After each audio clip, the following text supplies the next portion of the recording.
कैसे आप सभी? आशा है आप सभी अच्छे बर्तन होंगे। चलिए आज हम पढ़ते हैं पाठ 3 संधि। ठीक है, करते हैं इस पाठ की शुरुआत। विद्या जमा आलय शब्द बना विद्यालय। इसी तरह है सूर्य जमा उदय शब्द बनता है सूर्योदय। उपर्युक्त उदाहरणों से स्पष्ट होता है कि ये शब्द वर्णों के मेल हो जाने के कारण बने हैं। इनके प्रथम शब्द के अंतिम वर्ण तथा दूसरे शब्द के प्रथम वर्ण के परस्पर मिलने पर कुछ परिवर्तन आया है। परिवर्तन से नया शब्द बनता है। संधि का शाब्दिक अर्थ है मेल। चलिए जानते हैं इसे परिभाषा के माध्यम से। दो वर्णों के परस्पर मेल से जो परिवर्तन या विकार होता है उसे संधि कहते हैं। एक संधि विच्छेद, संधि हुए शब्दों को अलग अलग करना संधि विच्छेद कहलाता है। जैसे रजनीश का है रजनी जमा ईश, भानुदे का भानु जमा उदय, शिक्षार्थी है शिक्षा जमा अर्थी।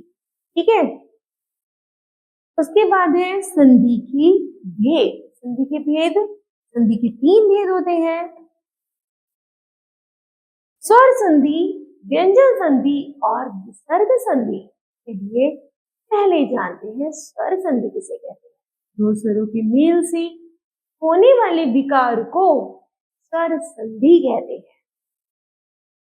जैसे शश जमा अंक बराबर शशांक, देव जमा आलय तो शब्द बना देवालय, पुस्तक जमा आलय तो शब्द बना पुस्तकालय। ठीक है, आगे है स्वर संधि के भेद। स्वर संधि के 5 भेद होते हैं। जैसे दीर्घ संधि, गुण संधि, वृत्ति संधि, यण संधि और अयादि संधि।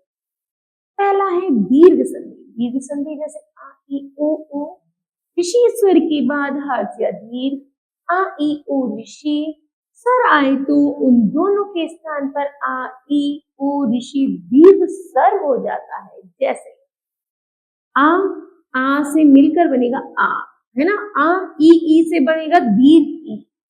तब पढ़ते हैं जैसे मत जमा अनुसार शब्द बना मत अनुसार, हिम जमा आलय तो बना हिमालय, विद्या जमा अर्थी शब्द बना विद्यार्थी, विद्या जमा आलय शब्द बना विद्यालय, रवि जमा इंद्र शब्द बना रवींद्र, और हरि जमा ईश तो शब्द बना हरीश, और नारी जमा इच्छा तो बना नारी इच्छा, और रजनी जमा ईश तो शब्द बना रजनीश।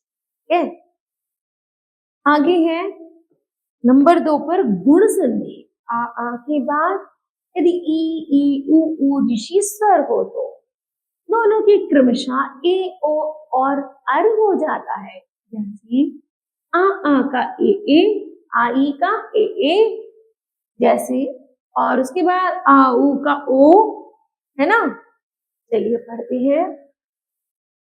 देव जमा इंद्र का बना देवेंद्र, सुर जमा ईश का बना सुरेश, महा जमा इंद्र का बना महेंद्र, और राम जमा ईश का बना रमेश। आगे उसी तरह है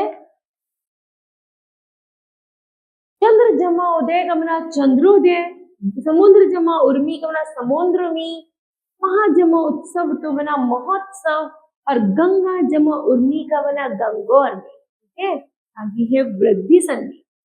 आ के बाद ए आई ए ओ औ हो तो ओ हो जाता है। क्या हो जाता है?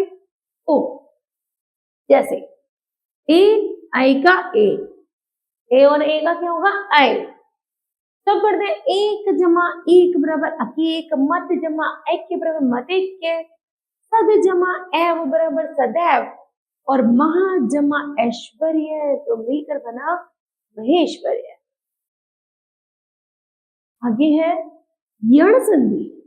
ई ओ औ ऋषि के आगे अगर कोई विजातीय असमान स्वर होने पर ई का य, ओ का व और ऋषि का र हो जाता है। जैसे ई का य, ई का क्या बनेगा? य, ऋषि और ओ का बनेगा र। जैसे यदि जमा अपि का बना यद्यपि, इति जमा आदि का बना इत्यादि, और मात्र जमा उपदेश का बना मातृदेश। ठीक, आगे है आयादि संधि। ए आए ओ, औ के बाद भिन्न स्वर आने पर ए का आए, ए का आए, ओ का आव तथा ओ का आव हो जाता है। अगर ए ओ औ के बाद ई आए तो वह आई अवी आवी में परिवर्तित हो जाता है। जैसे ए जमा अ का ऐ, ए जमा आ का आए, ए जम ओ जमा ई का अवी, ए जमा आ का क्या बनेगा ऐ, ओ जमा ऊ का बनेगा आवू, ओ जमा ई का बनेगा आवी, और उसी तरह ओ जमा आ का बनेगा आव। चलिए पढ़ते हैं इनको शब्दों को।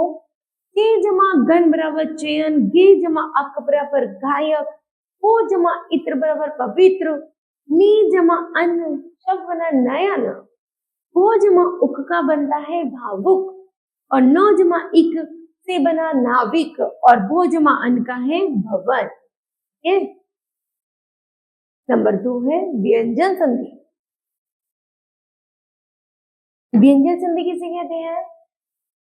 किसी व्यंजन के बाद कोई स्वर या व्यंजन आने पर जो विकार उत्पन्न होता है उसे व्यंजन संधि कहते हैं।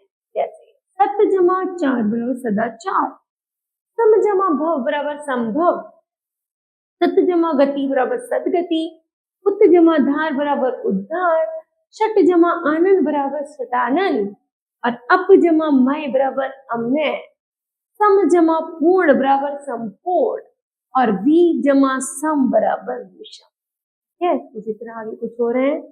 जैसे दिक जमा गज बराबर दिग्गज, जगत जमा नाथ बराबर जगन्नाथ। ये स्वर के साथ व्यंजन का प्रयोग है।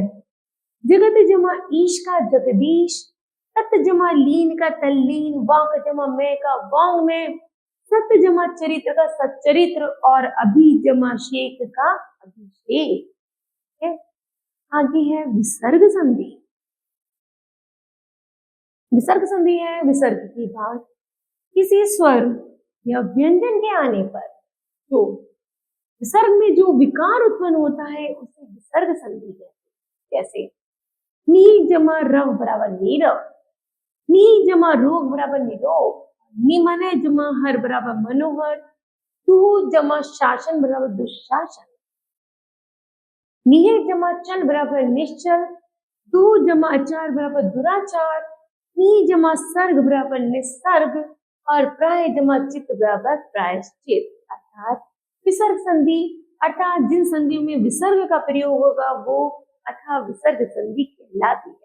ठीक है, चलिए आगे बढ़ते हैं। अब ये महत्वपूर्ण तथ्य है, दो वर्णों के परस्पर मेल से जो परिवर्तन या विकार होता है उसे संधि कहते हैं। संधि 3 प्रकार की होती है, स्वर संधि, व्यंजन संधि तथा विसर्ग संधि। स्वर संधि 5 प्रकार की होती है, दीर्घ संधि, गुण संधि, वृद्धि संधि, यण संधि तथा अयादि संधि। मुझे आशा है बच्चों यह पाठ आपको भली भांति समझ आया होगा। धन्यवाद।